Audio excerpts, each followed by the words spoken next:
E aí, pessoal, eu sou o Thiago Andrade de Oliveira e nessa aula eu vou trazer para vocês o que é um PCL e como é que a gente pode entender essa parte do microcontrolador como uma parte de hardware de eletrônica digital. Bem, o PCL é o Program Counter Latch, ou o latch do contador de programa. Ele é responsável por memorizar a linha em que o programa está. De maneira bem grosseira, é isso. Ele é um registrador que pode ser considerado como um flip-flop D, que pode ser pode ter um endereço modificado, que indica em que linha o programa está. Latch, nesse contexto, é exatamente o mesmo conceito que foi explorado em eletrônica digital, que é um circuito de memória simples que pode ser manipulado. E, obviamente, se a gente traduzir do inglês, fica o latch do contador de programa. Tem algumas instruções de assembly do PIC16F628A que podem manipular o latch do contador de programa. É, no vídeo seguinte, a gente vai ver que a memória do PIC16F628A, eu vou chamar só de PIC, tá, pessoal? É separada em duas entidades diferentes. Tem a memória de dados, a memória RAM e a memória de programa. E o programa pode ser considerado como uma sequência de instruções que o desenvolvedor, no caso a gente, construiu para realizar determinada tarefa. E cada instrução é executada na ordem determinada pelo PCL. Alguns endereços do contador de programa são especiais, como por exemplo o vetor de reset, que é o endereço 0, e o vetor de interrupção, que é o endereço 4 do PCL. O que significa, eu vou até mostrar para vocês aqui no datasheet rapidamente, certo? Vale a pena mostrar isso aqui no datasheet. Mas isso aqui a gente vai ver na próxima aula também, que é como a memória do PIC está organizada. Ó. Vetor de reset, endereço 0 da memória de programa. Vetor de interrupção, endereço 04 da memória de programa. Prosseguindo aqui. Agora eu vou mostrar um circuito de eletrônica digital que a gente conhece, que poderia ser um contador de programa. Nesse caso, seria um contador de programas de 4 bits. Esse circuito integrado aqui, que é o 74LS163, nós podemos abrir o datasheet dele e a gente vai ver circuitos digitais que a gente já conhece. Ó, são 4 flip-flops JK e tá aqui a entrada de clock e essas entradas data A, data B, data C e data D é o endereço binário que a gente pode carregar nos flip-flops para no próximo ciclo de clock ele atualizar o contador de programa. Ficaria algo mais ou menos assim. Quando a gente começa a executar o microcontrolador, ele vai contando. Aqui o contador de programa, ele fica atualizando a cada ciclo de clock. Mas, quando a gente quer acessar uma linha específica do programa, a gente carrega o endereço, ó, esse aqui é o endereço 7, né? Deixa eu esperar passar, passou, tá no 8. E quando aperta esse botão, no clock seguinte, ele atualiza o endereço. A gente pode colocar o endereço que a gente quiser.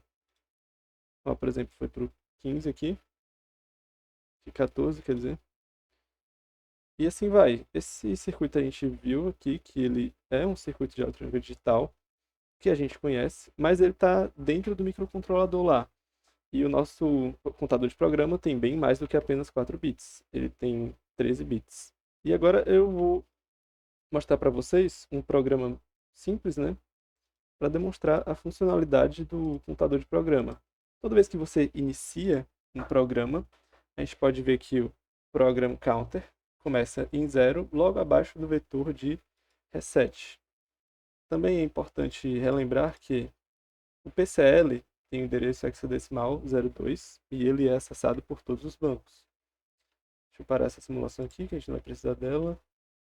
Então, ó, presta atenção aqui no endereço 02, ele está em 0. Quando eu apertar F10 aqui para ir para a próxima linha, ele foi um goto, né? Goto setup, está aqui o setup. O nosso compilador colocou o setup no contador de programa de endereço 0E. Está aqui ele 0E, está aqui ele 0E. Aí se a gente for executando o programa, ó, a gente selecionou o banco 1, está aqui o registrador status, agora a gente está no banco 1. Depois, e Note que a cada instrução, o contador de programa é atualizado. Quando eu executar a próxima instrução, ó, o contador de programa é atualizado, que é essa linha aqui, literalmente do programa, tá aqui ele.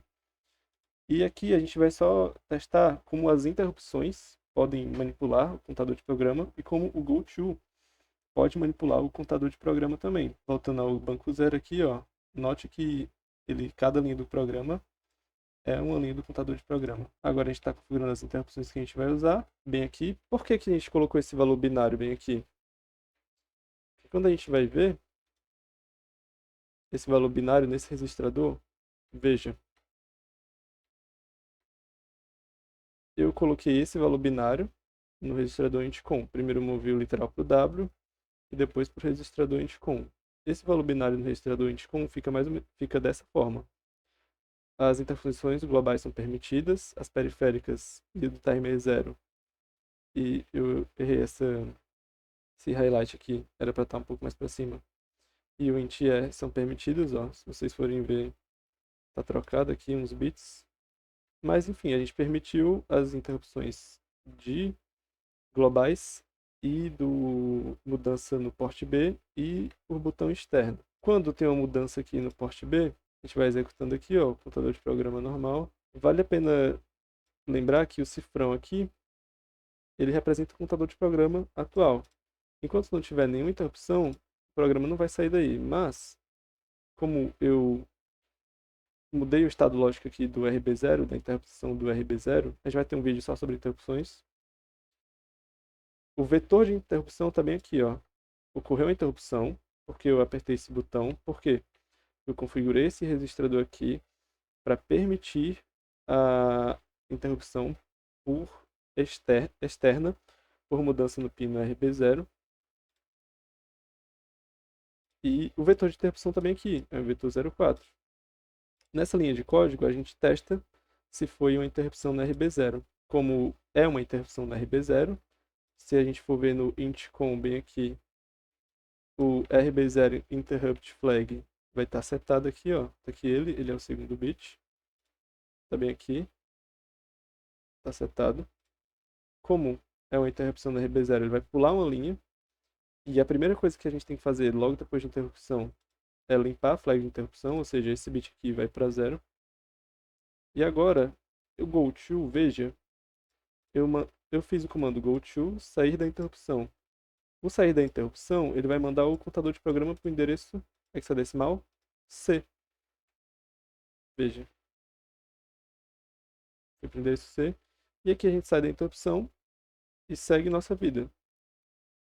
O programa não atualiza aqui. Agora, eu também configurei para as interrupções do mudança no port B serem atendidas. Então, eu mudei o estado lógico do port B, lembrando que ele só detecta a interrupção se for do pino 7, do RB7 até RB4, também aqui.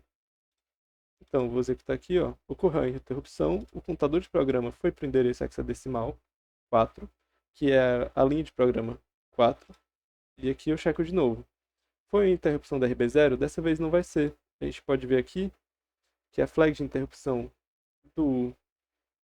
da interrupção externa, RB0, está zerada aqui, ó. Mas a flag de interrupção do mudança de estado no port B está setada bem aqui. Então, ele vai executar essa linha aqui. E o que é que essa linha diz? Pegue o contador de programa e some mais 3, ou seja, pule 3 linhas no seu programa. Está aqui o contador de programa, está em 5, está em 5. Depois da execução dessa linha, o contador de programa foi para 8. Está aqui 8, ó.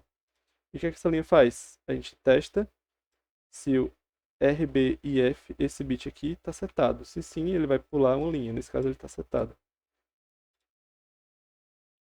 Pulou uma linha, tá bem aqui, ó. Ele fez o contador de programa vir para esse endereço. Aí a gente limpa a flag de interrupção. Ou seja, esse bit vai zerar. Pronto, galera. Achei o erro, né?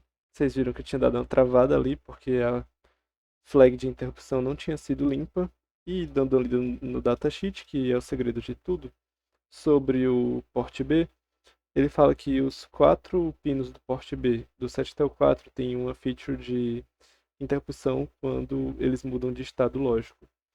Só os pinos configurados como input podem ser usados dessa forma. Eu só configurei o pino 4 como input. Ó, eu troquei essa linha aqui, ó. Apenas o pino 4 está como input agora. E o valor, né, do RB7 é comparado com o valor anterior, que é que é travado na última leitura do port B. E às vezes pode ocorrer um desencontro que trava a interrupt flag, certo? Então, a parte mais importante quando você está usando esse tipo de interrupt é que qualquer leitura ou escrita do port B vai acabar com a condição de mismatch entre o valor passado com o valor que ele está comparando agora. Então, vou simular aqui, certo? Começa todo mundo em 0. Aqui é a mesma coisa, eu tinha explicado para vocês o que é que acontece, né? A parte mais importante que vocês têm que entender é que na interrupção o contador de programa vai para o endereço 0, por isso que a gente tem que usar o org 0x00. E do jeito que está aqui, ó, essa parte vermelha é o breakpoint. Se eu deixar ele correndo livremente, não vai acontecer nada. Está rodando aqui a simulação, mas quando ocorrer uma mudança no pino 4 do port B, na RB4, ocorre a interrupção. Nessa linha eu checo se foi a interrupção do RB0, não vai ser. Então ele vai somar 3 no contador de programa, 5 mais 3 é 8. Agora eu estou checando se foi uma interrupção por mudança de port B, que é esse bit aqui. Como foi, ele vai pular uma linha. Agora eu estou fazendo a leitura do port B, eu estou movendo o valor do port B para o W, que é justamente isso aqui, ó. Tá vendo aqui? 0, 0, 0, 0, 1, 0, 0, 0. 0, 0, 0, 0, 1, 0, 0, 0.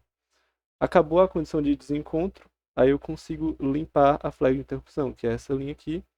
Vai limpar esse bit aqui. Pronto, aí eu consigo sair da interrupção. Eu setei as interrupções globais de novo, é importante fazer isso também. E agora ele vai ficar preso aqui infinitamente. E quando eu desligo o botão de novo, tem outra mudança no port B. Aí acontece a mesma coisa que eu acabei de falar, mas foi uma mudança de alto para baixo. Sai da interrupção, fica infinitamente. Outra interrupção aqui, agora na RB0. No próximo ciclo de clock, o contador de programa vem para cá e já ele realiza aquela rotina que vocês já sabem como funciona. É isso. Espero que vocês tenham entendido como funciona o contador de programa. Ele é um registrador que é manipulado por algumas instruções que toma conta e se lembra em qual instrução o programa está no momento. Para ele executar as instruções sequencialmente e para você poder executar blocos de código, eu não coloquei aqui, mas a instrução call também mexe com o contador de programa. Qualquer dúvida vocês podem colocar nos comentários e para fixar o aprendizado de vocês, tentem resumir o que é o let do contador de programa em uma frase e deixem nos comentários aí, que isso vai ajudar bastante vocês. Valeu, galera!